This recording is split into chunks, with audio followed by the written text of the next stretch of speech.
చేసినట్లయితే కాసేపు బయట తీసుకురాల్సిందిగా కూర్చున్నాం.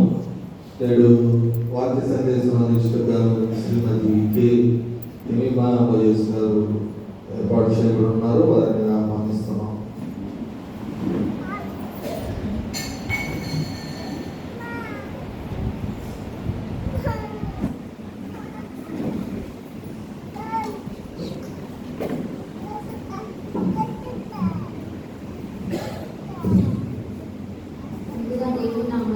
సోదరాలు నాకు యోగాసన ఇచ్చినందుకు మాస్టర్ గారికి పెద్దలకు చేయవలసిన అందరికీ నా ఎంతో వందనాలండి. ఒక చిన్న ప్రార్థన చేసుకొని ఈరోజు వాక్యాన్ని ప్రారంభించాను. మహాపరిశుద్ధుల మహోన్నతుల యేసయ్య, ఈ ఘనమైన నామానికి స్తోత్రాలు చెల్లించుకుంటున్నాను నాయన.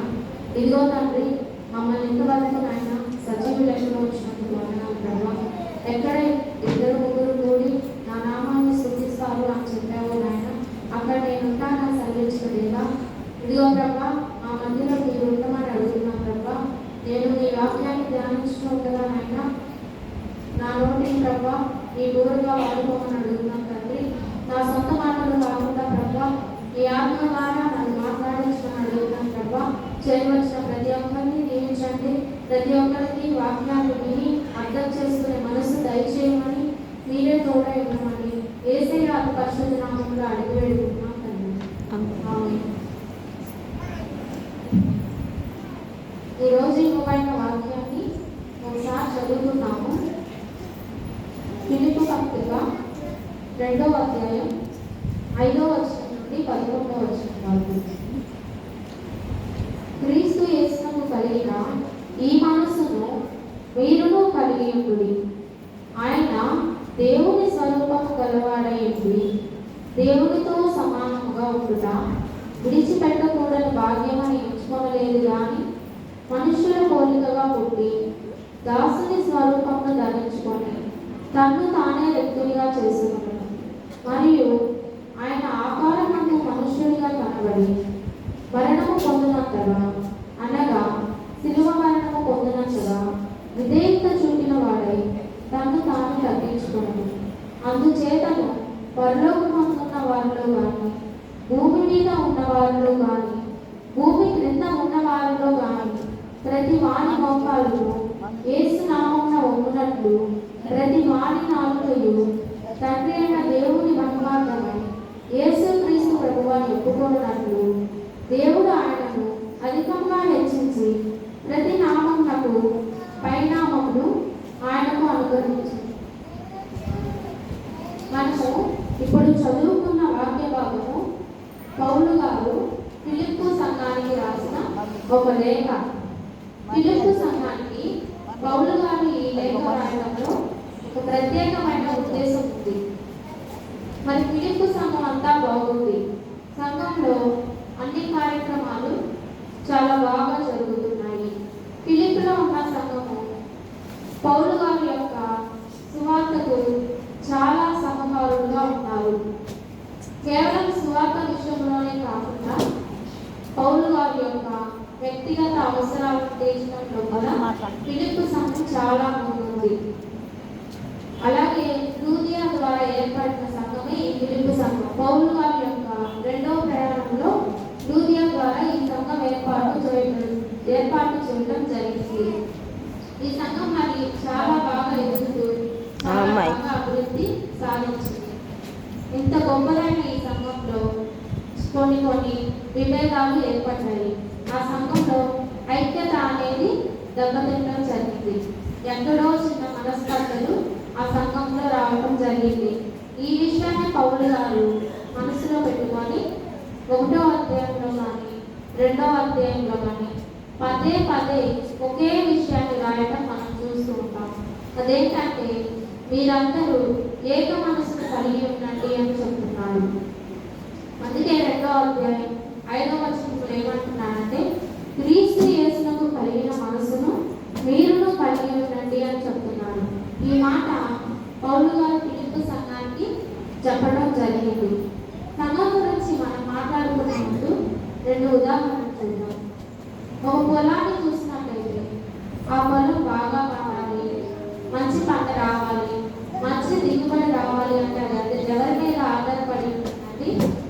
ఒక రైతు మీద ఆధారపడి ఉంటుంది. అలాగే రెండవదిగా చూసినట్లయితే ఒక గృహాన్ని మనం చూసినట్లయితే ఒక ఇల్లు బాగుండాలి అంటే అది ఎవరి మీద ఆధారపడి ఉంటుంది? ఇల్లాల మీద ఆధారపడి ఉంటుంది. మరి ఇల్లాలు పట్టుబడి రాలైతే ఆ ఇల్లు బాగా ఉంటుంది. ఒక నాన్న కూడా ఉంటుంది కదా, ఇల్లాలను చూసి ఇల్లు చెప్పవచ్చు అని అంటారు. మరి ఇక్కడ ఇల్లు అనేది ఇల్లాల మీద ఆధారపడింది అనేది ఎంత నిజమో, ఒక పొలం అనేది రైతు మీద ఆధారపడింది అనేది ఎంత నిజమో, ఒక సంఘం అనేది కూడా ఎవరి మీద ఆధారపడుతుందంటే సేవకుని మీద ఆధారపడి ఉంటుంది. అందుకే పౌలు గారు ఒక బాధ్యత గల సేవకునిగా ఫిలిప్పీ సంఘానికి చెప్తున్నాడు. సంఘము అంటే బైబిల్లో చెప్పబడిన మాట ఏంటంటే ఒక పొలం. ఈ సంఘం ఎవరిది? దేవుడు. ఆయన తన రక్తాన్నిచ్చి ప్రాణమిచ్చి కొనుక్కున్నవాడు అని లూకా బైబిల్లో రాసినట్లుగా మనం చూస్తున్నాం. ఆ సంఘాన్ని కాసేటువంటి బాధ్యత ఎవరికి ఇచ్చాడు అంటే ఒక సేవకుడికి అప్పగించాడు. మరి సేవకుడు ప్రతిసారి ఆ సంఘాన్ని ఏం చేయాలి అంటే వాక్యంతో శుద్ధి చేస్తూ ఎప్పటికప్పుడు సరి చేస్తూ ఉంటూ ఉండాలి. అందుకే ఆ బాధ్యత పౌలు గారు తీసుకొని సంఘానికి చెప్తున్నాడు. సంఘంలో ఐక్యతను కలిగి ఉండండి అని చెప్తున్నాడు. ఆ ఐక్యత కోసం మనందరం ఎవరికి చూడాలంటే ఆయననే చూడాలి. ఆయన ఎవరో కాదు, యేసు క్రీస్తు అని రాస్తున్నాడు. క్రీస్తు యేసును కలిగిన ఈ మనసును మీరును కలిగి ఉండండి అని చెప్తున్నాడు. అసలు ఏంటి క్రీస్తు యేసును కలిగిన మనసు? అదేంటో తెలిస్తేనే కదా మనం కూడా కలిగి ఉండడానికి. ఈరోజు మనకి ఇచ్చిన అంశం ఏంటి అంటే క్రీస్తు యేసును కలిగిన మనసు. క్రీస్తు యేసును కలిగిన మనసు మనము కలిగి ఉండాలంటే మొదటిగా మనకు తెలియాల్సింది ఏంటంటే మరి ఆ క్రీస్తు ఎంత గొప్పవాడు, ఆయన ఎంతగా తగ్గించుకున్నాడు, ఆయన చేసిన త్యాగం ఏంటి అని మనకు తెలియాలి. మనకు తెలియాలంటే క్రింద వచనాల్లో చూసినట్లయితే ఒక మాట చూసాం. 2వ అధ్యాయం 6వ వచనంలో చూస్తే దేవుని స్వరూపం కలిగిన వాడే దేవునితో సమానంగా ఉండుట విడిచిపెట్టకూడని భాగ్యమని ఎంచుకొనలేదు కానీ మనుష్యులు పోలికగా పుట్టి దాసుని స్వరూపము ధరించుకొని తన్ను తానే రిక్తునిగా చేసుకొనెను. మరియు ఆయన ఆకారమందు మనుష్యుడిగా కనబడి మరణము పొందినంతగా, అనగా శిలువ మరణం పొందినంతగా ఇదే చూసిన వాడే తన్ను తాను తగ్గించుకున్నాడు. ఇదంతా దేని గురించి అన్నమాట? తగ్గింపు గురించి. క్రీస్తు యేసునకు కలిగిన ఈ మనస్సును మీరును కలిగి ఉండండి. ఏంటి క్రీస్తు యేసునకు కలిగిన మనసు అంటే మొదటిగా చూసినట్లయితే ఆయన దేవుని స్వరూపము కలిగిన వాడు. రెండవదిగా చూస్తే దేవునితో సమానత్వము కలిగిన వాడు. మరి ఆయన ఈ లోకంలోనికి రాక మునుపు ఎంత గొప్పవాడుగా ఉన్నాడు అనేది మనం చూస్తే యోహాను సువార్త 1వ అధ్యాయం 1-2 వచనాల్లో ఉంటుంది. యోహాను సువార్త 1వ అధ్యాయం 1-2 వచనాలు.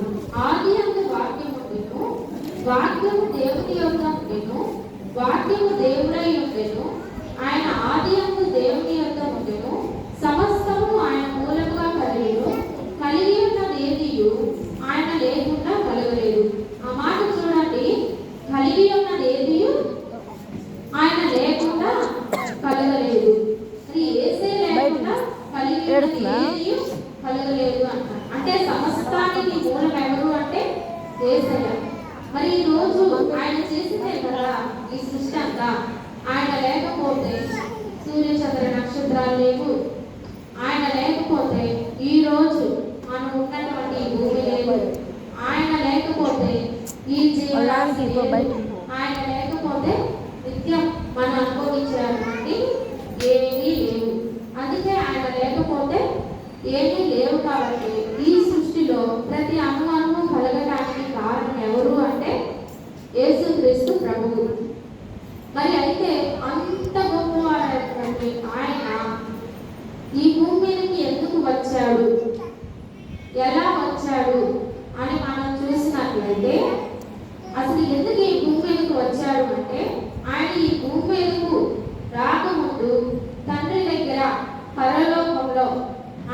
స్థితి ఏంటి, ఆయనకు కలిగి ఉన్నది ఏంటి అని మనం చూసినట్లయితే 2 కొరింథీ పత్రిక 8వ అధ్యాయం 9వ వచనంలో ఒక మాట ఉంటుంది. ఆయన ధనవంతుడై ఉండియు మీరు తన దారిద్ర్యం వలన ధనవంతులు కావాలనని అన్నాడు. ఆ మాట చూడండి. మీరు మన ప్రభువైన యేసుక్రీస్తు కృపను ఎరుగుదురు కదా, ఆయన ధనవంతుడై మీరు తన దారిద్ర్యం వలన ధనవంతులు కావాలని మీ నిమిత్తంలో దరిద్రుడాయన. చాలు.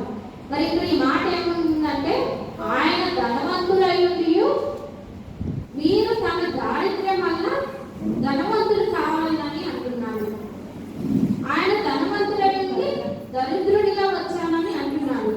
ఎందుకు ఆయన దరిద్రుడిగా వచ్చాడు అంటే, మిమ్మల్ని ధనవంతులుగా చేయడానికి వచ్చాను అని యేసయ్య అంటున్నాడు.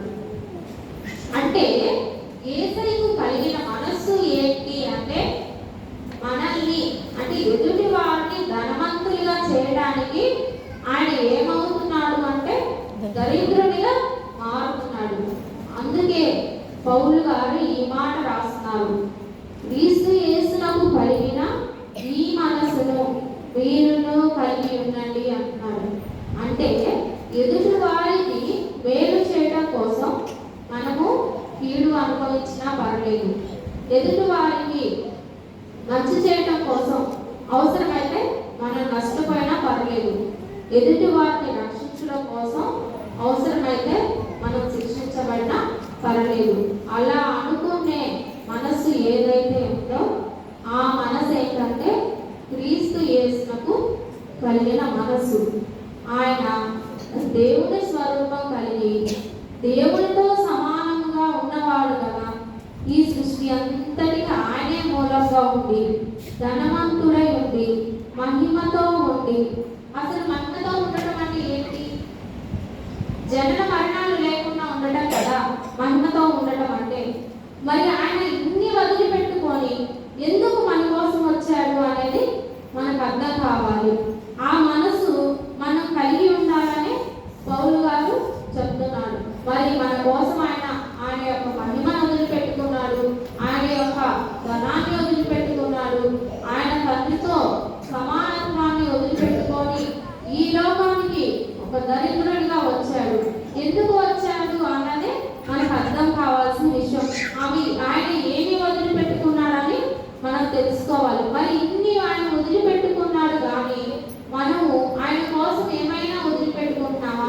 మన కోసం ఆయన ఇన్ని త్యాగాలు చేశాడు కానీ మనం ఆయన కోసం ఏమైనా త్యాగాలు చేస్తున్నామా? ఏమైనా వదిలిపెడుతున్నామా అంటే నథింగ్. మనం ఏమి ఆయన కోసం విడిచిపెట్టడం లేదు, వదిలిపెట్టడం లేదు. కానీ ఆయన మన కోసం చేసిన త్యాగాల ముందు, మన కోసం విడిచిపెట్టిన వాటి ముందు, మనం ఇతరుల కోసం వదిలిపెట్టేవి కానీ విడిచిపెట్టేవి కానీ చాలా చిన్న చిన్నవి, అవి కూడా మనం విడిచిపెట్టలేకపోతున్నాం. మరి మనం క్రీస్తు యేసునకు కలిగిన ఆ మనసును కలిగిన వారమా అనేది మనల్ని మనం ప్రశ్నించుకోవాలి. ఇంకా మనం చూసినట్లయితే అసలు ఎక్కడ పరలోకం? ఆ పరలోకంలో ఆయన వైభవం ఏంటి?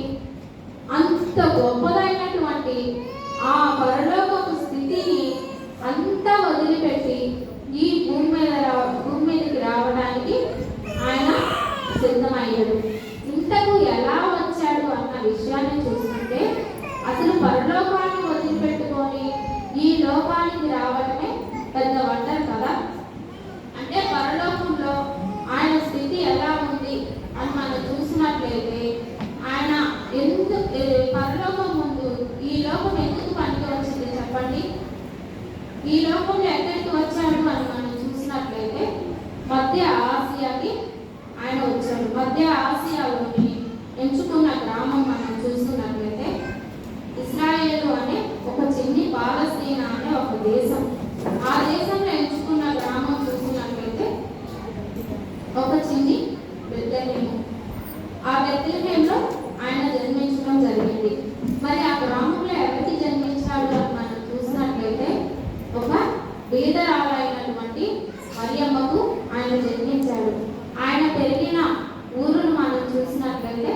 నజరేతు అనే ఊరు. మరి నజరేతు అనేటువంటిది అంత మంచిదే కాదు, అంత చరిత్రన ఉండేదే ఏం కాదు. అందుకే యేసు ప్రభుని ఎవరైనా చూసినప్పుడు ఈయన నజరేతు వాడా అని ఆశ్చర్యపడుతూ ఉంటారు.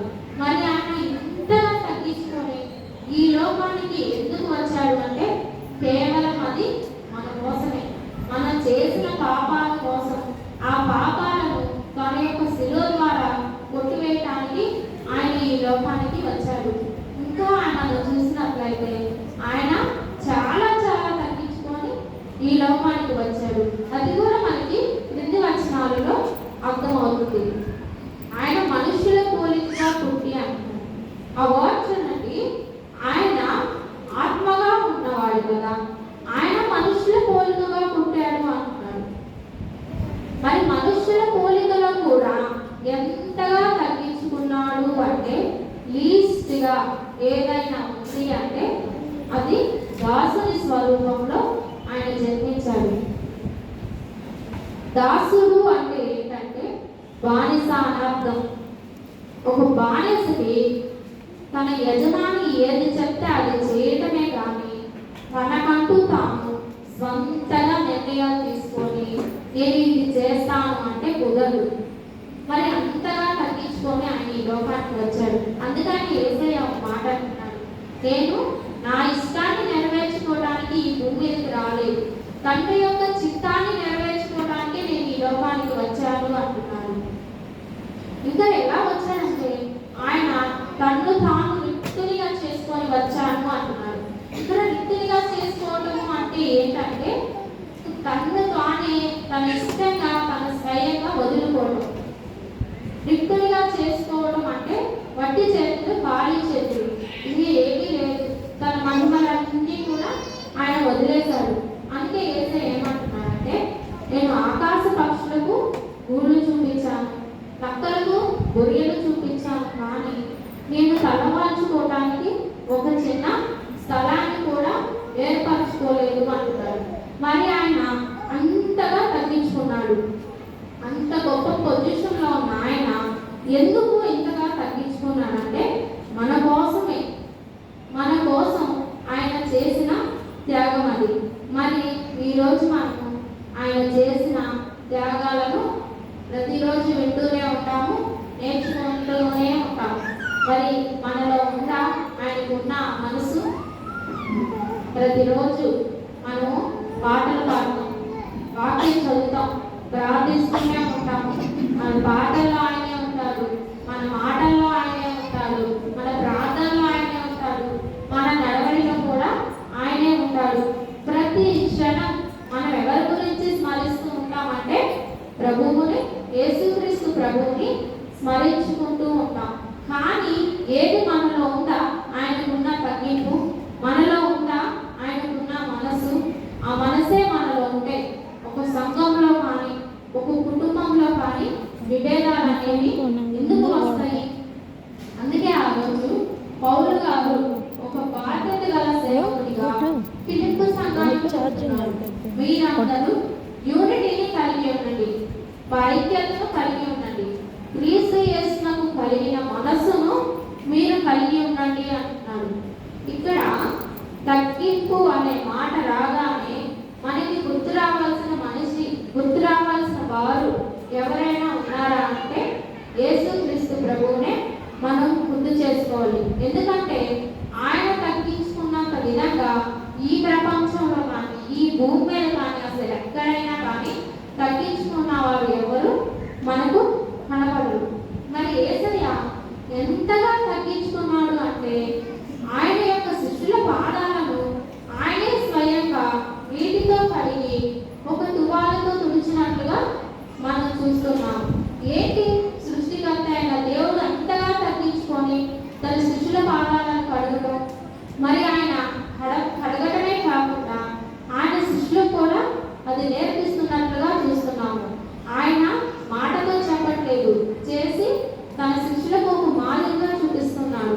తన శిష్యులతో ఏమంటున్నాడంటే ఇదిగో నేను మీ పట్ల ఏదైతే చేశానో అది మీరును మీ సహోదరుల పట్ల చేయండి అని చెప్తున్నాడు. మరి మీలో ఎవరు గొప్పవారు ఉండకూడదో వారు ఎదుటి వారికి దాసులుగా ఉండాలి అని చెప్తున్నాడు. అవసరమైతే ఎలా ఉండాలంటే ఎదుటి వారి కాళ్ళను కడిగేటట్లుగా ఉండాలని చెప్తున్నాడు. మరి మనలో కూడా గొప్పవారమై ఉండాలని ఎంతో మందికి ఆశ ఉంటుంది. మరి మనం ఎలా ఉండాలంటే మరి ప్రభువు ఎలా అయితే తగ్గించుకొని తన యొక్క శిష్యుల పాదాలను కడిగాడో మనం కూడా అవసరమైతే మన సహోదరుల యొక్క పాదాలను కడగటానికి సిద్ధపడే వారంగా ఉండాలి. మరి ఆయన అంతగా తగ్గించుకొని తన యొక్క శిష్యుల పాదాలను కడిగాడు. అదే కదా ఈరోజు ఆయన ఈ ప్రపంచం ముందు పెట్టింది. ఆయన ఎంత తగ్గించుకున్నాడో చేసి చూపించాడు. అందుకే మరి 12 మంది శిష్యుల మధ్య అంటే ఇస్కరియోతు యూదాను వదిలేస్తే మిగతా 12 మంది శిష్యుల మధ్య అంత యూనిటీ ఉంది. మరి వారు నిలబడ్డారు కాబట్టి యెరూషలేము సంఘం కానీ వారు నిలబడ్డారు కాబట్టి యూదయ సమరయ ప్రాంతాలకు సువార్త వెళ్ళిపోయింది. వారు నిలబడ్డారు కాబట్టి ఈరోజు భూదిగంతముల వరకు సువార్త వ్యాపించింది. వారు ఎందుకు అంత నిలబడ్డారు అంటే వారి మధ్యలో ఏముందంటే యూనిటీ ఉంది, ఐక్యత అనేది ఉంది. యేసు క్రీస్తునకు కలిగిన మనసు వారిలో ఉంది. వారిలో అంత యూనిటీ ఎందుకు ఉంది అంటే వారిలో హెచ్చించుకునే మనసు అనేది రాలేదు. మేమే గొప్ప, మేమే ఇంత అంత అని హెచ్చించుకునే మనసు అయితే వారికి లేదు. వాళ్ళు క్రీస్తు యేసునకు మనసును కలిగి ఉన్నారు. సృష్టికర్త అయిన దేవుడు అంతగా మరి తగ్గించుకొని వారి యొక్క పాదాలను మనం కడిగితే మరి మనం ఎందులో తగ్గుతున్నాము? ఈరోజు మనల్ని మనం క్వశ్చన్ చేసుకోవాలి. మరి ఆయనకి ఏ తక్కువ అని ఆయన యొక్క శిష్యుల పాదాలను కడిగాడు. మనం ఎందుకని తగ్గించుకోలేకపోతున్నాం? మరి మనం ఈరోజు ఆలోచించుకోవాలి. మనం యేసయ్య కంటే ఏమన్నా ధనవంతులమా? లేదు ఆయన కంటే జ్ఞానవంతులమా? లేదా ఆయన కంటే గొప్ప వాళ్ళమా? ఏ విషయంలో ఆయన కంటే మనం ఏ విషయంలో గొప్ప వాళ్ళం కాదు. ఆయనలాగా మనం ఏది సృష్టించే వాళ్ళం కాదు. ఆయన కంటే మనం ఎందులో కూడా సాటిరా. మరి ఎందుకు మనం తగ్గించుకోలేకపోతున్నాము? ఇక్కడ మనల్ని తగ్గించుకోవడమే కాకుండా మనం ఎలా ఉన్నామంటే ఈరోజు హెచ్చించుకునే వారంగా ఉన్నాము. మనల్ని మనం ఎలా హెచ్చించుకుంటామంటే ఇదిగోండి నేనే పాటలు బాగా పాడతాను, నేనే ప్రార్థన బాగా చేస్తాను, ఒక ప్రసంగం చేయాలంటే నా తర్వాతేనండి అని ఇలాగా మనల్ని మనం ఒక సంఘంలో కానీ లేకపోతే నేనే ఇంత అంటాను, లేకపోతే ఒక కుటుంబంలో కానీ లేకపోతే మనం ఉండే చోట కానీ ఇతరులను తగ్గించి మనల్ని మనం హెచ్చించుకునే వారంగా ఉన్నాము. అందుకే పౌలు గారు ఫిలిప్పీ సంఘానికి చెప్తున్నాడు, ఈ సమస్యలన్నిటికీ కారణం ఏంటంటే హెచ్చింపు మనసు కలిగి ఉండటమే అంటున్నాడు. అందుకే పౌలు గారు ఫిలిప్పీ సంఘంతో అంటున్నారు, మిమ్మల్ని మీరు హెచ్చించుకోకండి అని చెప్తున్నాడు. క్రీస్తు యేసుకు కలిగిన ఏ మనసు అయితే మీలో ఉంటుందో అప్పుడు మీరు హెచ్చింపబడతారు అని చెప్తున్నాడు. మరి ఆయన దేవునితో సమానముగా ఉండి అన్ని వదులుకొని మనుష్యుల పోలికలో దాసుని స్వరూపంలో తన్ను తాను రిక్తునిగా చేసుకొని ఎందుకు వదులుకున్నాడు అంటే అది ఎవరి కోసం? మనందరి కోసం. అందుచేత తన తండ్రి అయిన దేవుడు ఆయన అంతగా తగ్గించుకున్నాడు కాబట్టి ఆయనకి ఇచ్చిన బహుమానం ఏంటో మనం చూసినట్లయితే ఆయన ఎంతగా హెచ్చించాడో మనం చూసినట్లయితే ఈ క్రింద వచనాల్లో మనకు కనిపిస్తుంది. అందుచేత పరలోకమందున్న వారిలో కానీ భూమి మీద ఉన్న వారిలో కానీ భూమి క్రింద ఉన్న వారిలో కానీ ప్రతి వాని మోకాలు యేసు నామమున ఉన్నట్లు ప్రతి వాని నాలుకయు తండ్రి అయిన దేవుని మహిమార్థమై యేసుక్రీస్తు ప్రభువును ఒప్పుకొనున్నట్లు దేవుడు ఆయనను అధికముగా హెచ్చించెను. అక్కడ చూడండి, దేవుడు ఆయనను హెచ్చించి అనట్లేదు. ఏమని రాస్తుంది? అధికంగా హెచ్చించి అనుకుంది. ఎందుకు అధికంగా హెచ్చించి అని ఉందంటే యేసు ప్రభువు అంతగా తగ్గించుకున్నాడు. ఆయన అధికంగా తగ్గించుకున్నాడు. అధికంగా తగ్గించుకున్నాడు కాబట్టి తండ్రి ఆయనను అధికంగా హెచ్చించాడు. ఎలా హెచ్చించాడు అని మనం చూసినట్లయితే అన్ని నామముల కంటే పైనామముగా ఆయనను హెచ్చించాడు.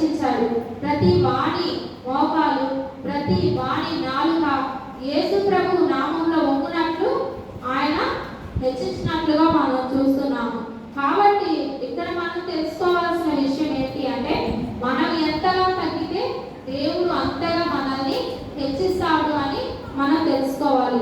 దేవుడు మనల్ని ఒక కుటుంబంలో కానీ లేదా ఒక సంఘంలో కానీ ఒక వ్యక్తిగానైనా ఎక్కడైనా సరే మనల్ని హెచ్చించాలి అంటే మనం కలిగి ఉండాలంటే తగ్గించుకునే మనసును మనం కలిగి ఉండాలి. అప్పుడే దేవుని ఆశీర్వాదం మనకు లభిస్తుంది. మరి బైబిల్ చరిత్రలో మనం చూసినట్లయితే దేవుని దృష్టిలో చాలా చాలా తగ్గించుకొని దేవుని ఆశీర్వాదం పొందుకొని హెచ్చించబడిన వారు చాలా మంది ఉన్నారు. వారిలో మనం కొందరిని చూసినట్లయితే మనకు తెలుసు కదా, ఒక సుందరి, ఒక పరిసయ్యుడు ఆలయంలోకి ఎలా ప్రార్థిస్తున్నాడంటే, దేవా ఇదిగో నేను ప్రతి నెల 10వ భాగం ఇస్తున్నాను. ఈ సుందరి కంటే నేను మంచివాడిని, మంచి స్థితిలో ఉన్నా, నేను పాపిని కాదు, నేను నీతిమంతుడిని అని తను తాను నేను ఇంత గొప్పవాడిని అని ప్రార్థన చేస్తున్నట్లుగా మనం చూస్తున్నాము. మరి అలాగే అక్కడున్న సుందరిని మనం చూసినట్లయితే దేవాలయం బయట ఉండి ఆయన ఎలా ప్రార్థిస్తున్నాడంటే, దేవా నేను ఎన్నిక లేని వాడినయ్యా, నేను పాపిని, నేను ఆకాశం అందు కన్నులెత్తి చూడటానికి కూడా అర్హత లేని వాడిని అని ఆయన తగ్గించుకొని ప్రార్థన చేస్తున్నట్లుగా మనం చూస్తున్నాం. మరి ఇక్కడ దేవుడు ఎవరి ప్రార్థన విన్నాడు అంటే, ఎవరి ప్రార్థన విన్నాడు? సుందరి ప్రార్థన విన్నాడు. సుందరిని ఏం చేశాడు? నీతిమంతులుగా ఆయన హెచ్చించాడు. అలాగే ఇంకొకరిని చూసినట్లయితే అబ్రహాం గారు మరి ఆయనకు సంతానము లేదు. ముందు 8 సంవత్సరాలకి ఆయనకు సంతానం అనేది దేవుడు ఇచ్చాడు. మరి అప్పటి వరకు దేవుని మాట మీదే ఆయన చూశాడు. అదే కాకుండా ఆయన అబ్రహామాను ఇక్కడ నుండి లేచి నేను చెప్పే దేశానికి నువ్వు వెళ్ళాలి అనగానే, ఎక్కడికి ప్రభా, నేను ఎందుకు వెళ్ళాలి అని అనుకుంటగానే వారు మాట్లాడకుండా శారాన్ని తీసుకొని వెళ్ళినట్లుగా మనం చూస్తున్నాం. మరి అందుకని అబ్రహాంని దేవుడు ఎలా ఆశీర్వదించాడో మనం చూస్తున్నాము. అబ్రహాంకి ఏమిచ్చారు? దేవుడు లెక్కింపలేనంత సంతానాన్ని ఆయనకు అనుగ్రహించాడు. దేవుడు ఎంతగా ఆశీర్వదించాడో మన బైబిల్ గ్రంథంలో చదివితే మనకు అర్థమవుతుంది. అలాగే యోబు గారు ముందు ఆస్తిపరుడుగా ఉన్నాడు, మంచి ధనంగా ఉన్నాడు, సంతానం కలిగి ఉన్నాడు, మంచి స్థితిలో ఉన్నాడు. తర్వాత ఆయన స్థితి ఏమైందండి? వ్యాధుల పాలయ్యాడు, తనకున్న పిల్లల్ని పోగొట్టుకున్నాడు, స్నేహితులు, బంధువులు అందరూ దూరం అయ్యారు. మరి అటువంటి స్థితిలో కూడా యోబు తనకు తాను ఎంతగా తగ్గించుకొని ఏ మాట అన్నాడు? దేవుడు నాకు ఇలా చేశాడు, దేవుడితో నేను మాట్లాడు, దేవుడే లేనని అన్నాడా? అలా అనలేదు. ఏమన్నాడు? దేవుడే ఇచ్చను, దేవుడే తీసుకెళ్ళను అంటున్నాడు. మరి అంతగా తగ్గించుకున్నాడు. దాని ద్వారా యోబుని దేవుడు నీతిమంతునిగా ఎంచి ఆయనకు మరి ఎంత ఆశీర్వాదం ఇచ్చాడు. తను పోగొట్టుకున్న సంతానాన్ని, ఆస్తిపాస్తుని ప్రతి ఒక్కటి రెట్టింపించినట్లుగా మనం బైబిల్ గ్రంథంలో చూస్తున్నాం. ఇలాగా దేవుని దృష్టిలో తమ్ముడు తాము తగ్గించుకొని హెచ్చింపబడ్డ వారు చెప్పుకుంటూ పోతే చాలా మంది ఉన్నారు. అలాగే తమ్ముడు తాను హెచ్చించుకొని తగ్గించబడిన వారు కూడా ఉన్నారు. మనం చూసినట్లయితే ఆదాము తినకూడని పండు తిని మరి ప్రభు అడగగానే, దేవుడు అడగగానే ఏమంటున్నాడు? ఆయన మీద ఆయన చెప్పట్ల, దేవా నేను పాపం చేశానయ్యా, తినేసాను, తొందరపడ్డాను అనట్లేదు. ఇదిగో నువ్వు ఇచ్చిన ఈ అబ్బాయి నాకు ఇచ్చింది అని చెప్పేసి ఆయన యొక్క నేరాన్ని కూడా ఆమె మీదకి రెట్టివేస్తూ అక్కడ తనను తాను హెచ్చించుకొని మరి దేవుని దృష్టిలో శాపగ్రస్తులయ్యాడు. అలాగే కయ్యూను కూడా తన యొక్క తమ్ముడిని చంపి దేవుడు అడిగితే ఏమంటున్నాడు? తను తాను హెచ్చించుకొని నేను నా తమ్ముడికి కావలవాడినా అని మరి కయ్యూను అంటున్నట్లుగా మనం చూస్తున్నాము. కయ్యూను కూడా ఒక శాపగ్రస్తుడిగా మారినట్లుగా మనం చూస్తున్నాం. అలాగే ఫరో యెహోవా దేవుడు ఎవరు అని అడిగినట్లుగా చూస్తున్నాము. మరి ఆయన కారణంగా 10 తెగుళ్ళు, ఆయనకు ఉన్న గర్వం కారణంగా ఎన్ని తెగుళ్ళు మరి ఆ దేశానికి వచ్చినాయో మనం చూస్తున్నాం. ఎందుకు వచ్చినాయి అంటే ఆయన దేవుడి దగ్గర తగ్గించుకోకుండా హెచ్చించుకున్నాడు కాబట్టి దేవుడు మరి ఫరోని ఏం చేశాడు? ఆయన యొక్క పతనాన్ని దేవుడు చూపించినట్లుగా మనం చూస్తున్నాం. వీరందరూ ఏంటంటే దేవుడి దగ్గర తమను తాము ఎంతగానో హెచ్చించుకొని మరి తగ్గింపబడిన వారుగా ఉన్నారు, దేవుని శాపానికి గురైన వారుగా ఉన్నారు. ఇప్పుడు మన ముందు 2 ఉన్నాయి. దేవుడి దగ్గర తగ్గించుకోబడిన వారిని, హెచ్చించుకున్న వారిని మనం చూస్తున్నాం. మన ముందే ఉన్నారు ఎగ్జాంపుల్. మనకు తెలుసు మనం ఎలా ఉండాలి ఈరోజు అనేది మనల్ని మనం పరీక్షించుకోవాలి. మనం ఎలా ఉండాలంటే మనం దేవుని బిడ్డలం. ఆయన తన స్వరక్తాన్ని ఇచ్చి కొనుక్కున్న బిడ్డలం. మనం ఎవరు అంటే దేవుని యొక్క సంఘం.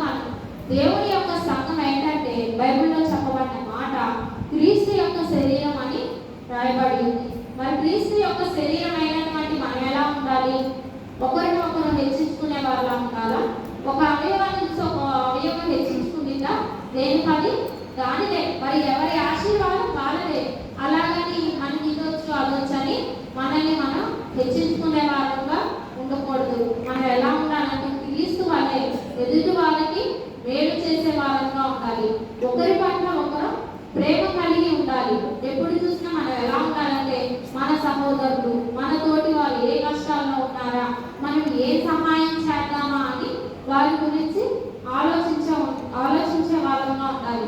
మరి మన యొక్క కుటుంబంలో కానీ మన సంఘంలో కానీ మనం ఏమి కలిగి ఉండాలంటే ఐక్యత అనేది కలిగి ఉండాలి.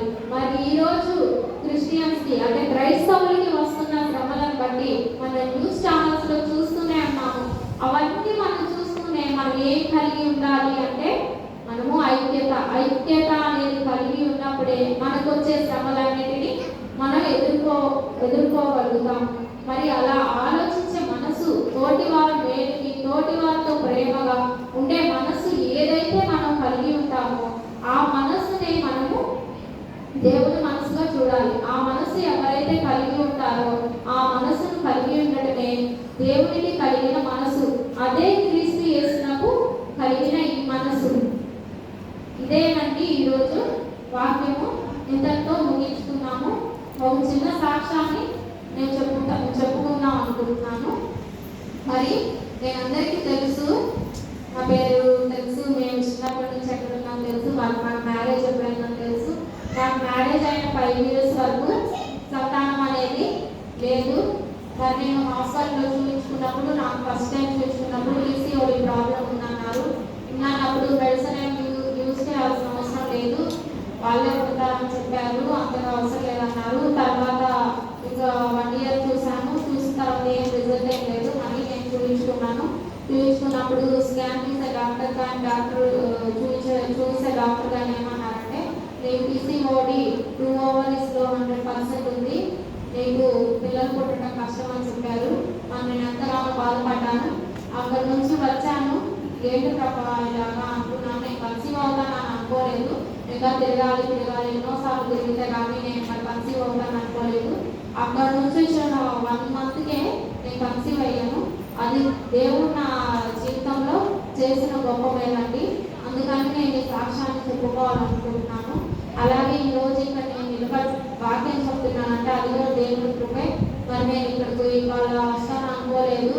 ఒక్కో టైంలో నేను ఏం చెప్తాలే వాక్యం అనుకున్నాను. ఎందుకంటే నాకు అలాంటి శ్రమలను సైతాను ఇస్తున్నాడు, నా పట్ల శోధిస్తున్నాడు. మరి నేను వాక్యము రాద్దాము, చదువుతున్నాం, ప్రిపేర్ అవుదాము, దేవుని గురించి చెప్పాలి అని ఆసక్తిగా అనుకున్నప్పుడు నాకు సైతాను శోధనలు వచ్చినాయి. ఈరోజు ఇక్కడికి వచ్చేటప్పుడు కూడా నాకు అలాంటి శోధన ఎదురైంది. కానీ నేను నా మనసులో ఎక్కడా వెదరలేదు, గడవలేదు. దేవుడే నన్ను నిలబెట్టాడు, దేవుడే నాతో మాట్లాడించాడు అనుకుంటున్నాను. అందుకు దేవుడు నాకు ఈ కార్యాలు చేశాడు. మీరందరూ మా పట్ల, మా కుటుంబం పట్ల ఎల్లప్పుడూ ప్రార్థన చేసుకుంటూ ఉంటారనుకుంటున్నాను. మరి నా సంతాన విషయంలో పాస్టర్ గారు కానీ మీరందరూ కానీ నా కోసం ప్రార్థన చేశారండి. ప్రతి ఒక్కరికి నేను నా మనస్ఫూర్తిగా వందనాలు చెప్పుకుంటున్నాను. Thank you all. చిన్న ప్రార్థన చేసుకున్నాము. మహాపరిశుద్ధిగా ప్రేమ గల మా తండ్రి యేసయ్య, ఈ ఘనమైన నామానికి స్తోత్రాలు చెల్లించుకుంటున్నాం నాయన. ఇదిగో తండ్రి, ఇంతవరకు నాయన నీ వాక్యాన్ని ప్రభావ మేము ధ్యానించుకున్నాం ప్రభా. నీ వాక్యాన్ని ప్రభా ప్రతి ఒక్కరి మనసులో ప్రభా నాటమని అడుగుతున్నాం తండ్రి. ఏ దృష్టిని దాన్ని ఎత్తుకొని పోకుండా ప్రభా ప్రతి ఒక్కరికి తండ్రి వారి మనసులో ఉండే వాక్యానుసారమైన జీవితాన్ని అనుగ్రహించమని అడుగుతున్నాం తండ్రి. ఈ చిన్న వాక్యంలో ఏదైనా లోటుపాట్లు ఉంటే దాన్ని సవరించమని అడుగుతున్నాం తండ్రి. ఇదిగో ప్రభా మా అందరికీ నాయన తగ్గింపు మనసు దయచేయమని అడుగుతున్నాం నాయన. అబ్రహాము, యోబు వీళ్ళ వల్ల ప్రభా మేము తగ్గించుకొని ప్రభా మా జీవితాల్లో తగ్గించుకొని హెచ్చింపబడే వారంగా ఉండటానికి దయచేయమని అడుగుతున్నాం తండ్రి. అలాగే మా అందరి మధ్య ఐక్యత, ప్రేమ ఇవన్నిటినీ దయచేయమని యేసయ్య అతి పరిశుద్ధ నామములో అడిగి వేడుకుంటున్నాం తండ్రి.